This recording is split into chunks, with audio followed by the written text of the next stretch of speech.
The Yoga Vasishta is a long text. There's a lot in it, and it might seem like a rambling text. It seems like it goes all over the place. At the moment we're in the middle of a dialogue between Lord Shiva and Sage Vasistha. Previously we've had dialogues with Brahma, the Creator, and Vishnu. We've had stories involving some of the incarnations of Vishnu.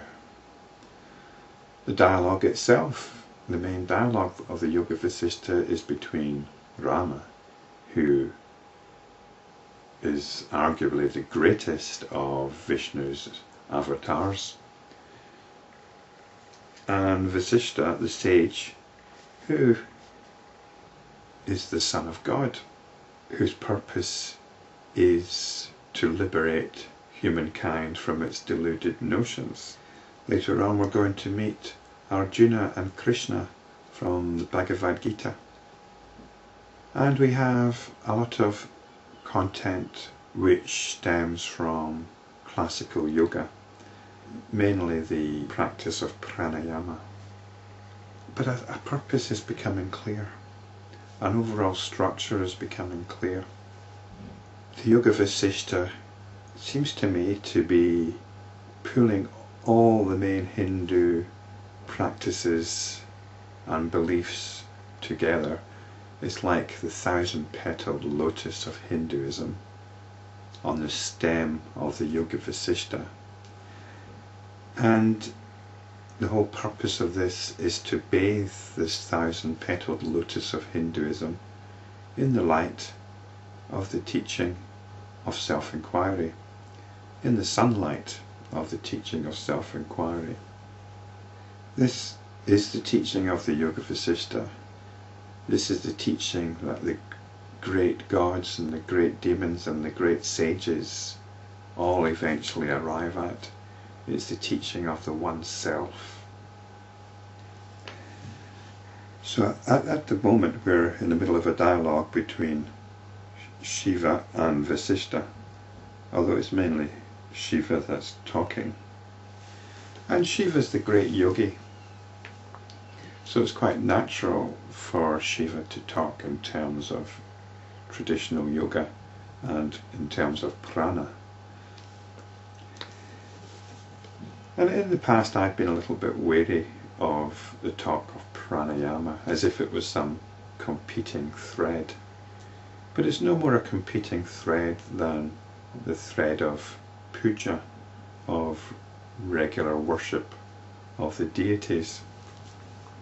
These are all aspects of Hinduism. We had a detailed overview of pranayama from Vasistha. But it was quite clear though that the pranayama gave way eventually to the teaching of self-enquiry. So now the context is becoming clearer, and we can therefore proceed with more confidence. In the previous chapter, chapter 38, we had a description of the practice of self-enquiry and how meritorious it is, although if you're practicing self-enquiry you're not really concerned with merits. And we had this last little sentence saying, however, this is external worship. Meditation is external worship.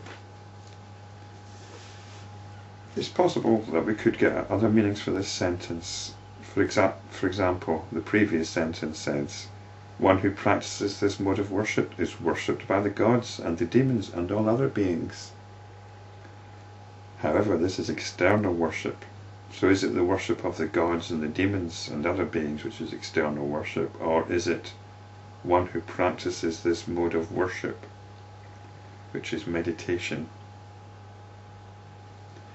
The meditation that realizes the self. Is this external worship? And perhaps it is. Let's find out about internal worship. The Lord continued, I shall now declare to you the internal worship of the self, which is the greatest among all purifiers and which destroys all darkness completely. This is a yogic way of expressing things in terms of purification. This is of the nature of perpetual meditation.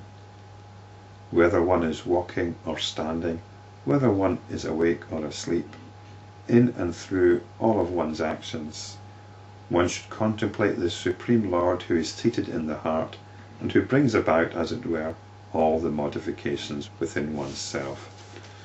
So this sounds like Tantra, doesn't it? Here we're no longer making any distinctions whatsoever. And this is described as the internal practice, internal worship, even though it seems to relate to what's going on all around.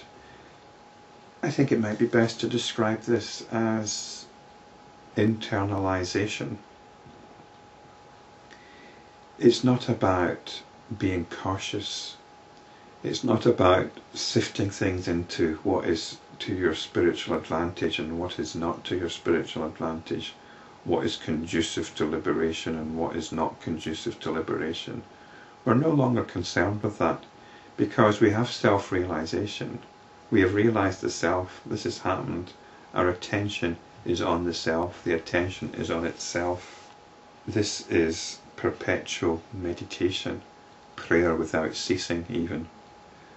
One should worship the bodha-lingam, the manifest consciousness or self-awareness. So bodha-lingam is the lingam of enlightenment. The term lingam is associated with Shiva, and it can refer to the world appearance or it can refer to Brahman